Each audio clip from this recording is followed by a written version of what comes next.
Good morning friends, welcome back to my channel. আশা করি তোমরা সবাই খুব ভালো আছো। তো আমরাও ভালো আছি। তো মেয়ের গতকাল থেকে আর কি কলেজ শুরু হয়েছে, তো সেই কারণে অনেক ভোরে ঘুম থেকে উঠতে হচ্ছে। আর সকাল সকাল গোপরসোনার কিন্তু পুজোটাও হয়ে যাচ্ছে।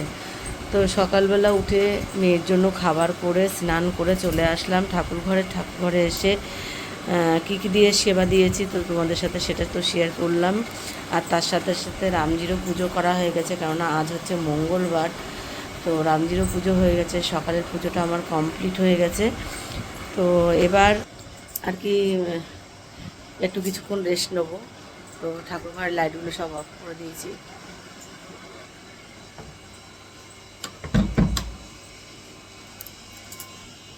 আর আকাশে মেঘ করে রয়েছে, প্রচণ্ড মেঘ করে রয়েছে আকাশে। তো এবার একটু কিছুক্ষণ রেস্ট নেবো নিয়ে, কারণ সকালের রান্না আমার হয়ে গেছে। সকালের রান্নাটা হয়ে গেছে, যে সকালে কোনো চাপ নেই। খাওয়ার মানুষ সকালবেলা এখন দুজনই, বাবা আর মেয়ে। আমি এত তাড়াতাড়ি সকালবেলা খাই না, ছেলে তো খাই না। তো আমি একটু প্রসাদ মুখে দিলাম, কারণ আজকে সাবু ভোগ দিয়েছিলাম গোপাল সোনাকে। তো সেইটাই আর কি মুখে দিলাম একটু দিয়ে, আর একটু ছেলের জন্য রেখেছি, মেয়েকে দিলাম আর বাবাকে দিলাম। দিয়ে মেয়ে কলেজ চলে গেল। মেয়ের কলেজ তো অনেক দূর, মানে কল্যাণী মেয়ের কলেজ। তো সেই কারণে এই এখন বাড়ির থেকে একটু আগে বেরিয়ে গেল। আর হচ্ছে গাড়ি করেই যায়। তো ওখান থেকে ও বাবা হচ্ছে যে একটু এগিয়ে দিতে গেল, তো আবার চলে আসবে। আর আমি একটু লেটে রান্নাটা করব কিছুক্ষণ পরে। আসলে কি হয়েছে, মানে করে হঠাৎ হঠাৎ ঘুম থেকে ওঠা অভ্যাস ছিল না, তার মধ্যে শরীরটাও তো খারাপ। তো যাই হোক, ঠাকুর ইচ্ছাই আজকে, কালকে খুব কষ্ট হয়েছিল, আজকে তেমন একটা কোনো অসুবিধা হয়নি। তাহলেও একটুখানি আর কি রেস্ট নেব, নিয়ে তারপরে যাব আবার রান্নাঘরে রান্না করতে। উপরের কাজকর্ম রয়েছে, পরে নিচের কাজকর্ম সব গোছানো হয়ে গেছে, ঠাকুরঘরের কাজ হয়ে গেছে। তারপরে আবার স্নান করব, স্নান করে দুপুরবেলা পুজো দেবো।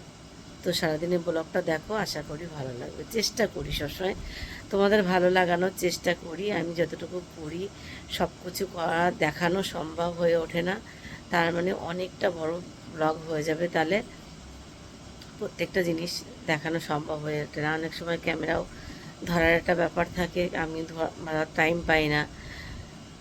ঠিক আছে, তো চলো দেখতে থাকো সারাদিনের ব্লগটা। এখন বাজে হচ্ছে 1:30। তো এখন রান্নাটা বসালাম, কেন একটু ঘুমিয়েছিলাম। ঘুম থেকে উঠে আর আমার বাড়িতে খেতে খেতে অনেকটা লেট হয় দুপুরের। তো সেই কারণে ভাবলাম যে তাহলে একটু শুয়েই নি, কারণ এখন অনেক ভোরে উঠতে হচ্ছে। উঠে সকালবেলা রান্না বান্না করে পুজো করে তারপরে আবার এই দুপুরের পুজো করে তাই আসলাম। তো সেই কারণে একটু দেরি করে রান্নাটা বসালাম। এখন এখানে বসিয়ে দিয়েছি, ভাত বসিয়েছি একদিকে, একদিকে একটু মুসুরির ডাল করব। অনেক দিন মুসুরির ডালটা খাওয়া হয় না, তো একটু মুসুরির ডাল করব।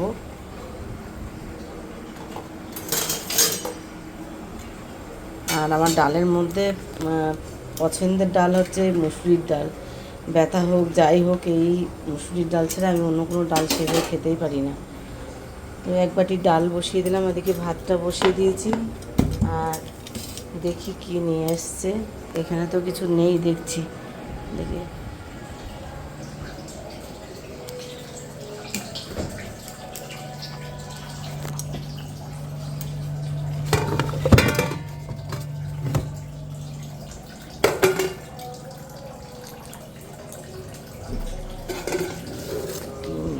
ভারী ভারী লাগছে তো।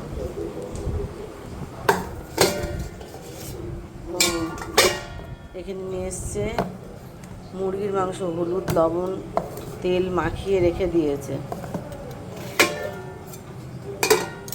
তাহলে এবার মশলা করতে হবে, তাহলে ডাল করব আর ওদিকে হচ্ছে মাংসটা করব।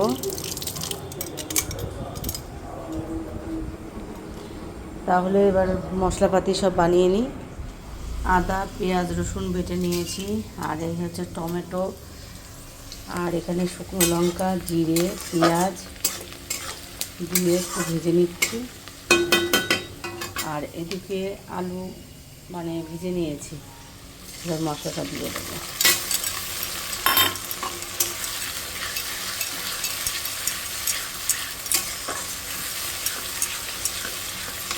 মিক্সচারটা খারাপ হয়ে গেছে, সেই কারণে হাতেই বেটে আজকে মশলাটা করলাম।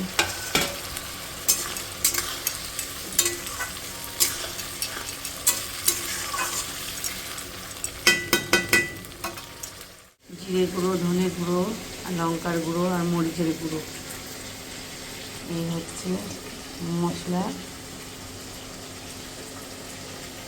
একটু জল দিয়ে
আজকের ব্লগটা তোমাদের কেমন লাগলো? আজকের ব্লগটা যদি তোমাদের ভালো লেগে থাকে তো অবশ্যই একটা লাইক কমেন্ট করো।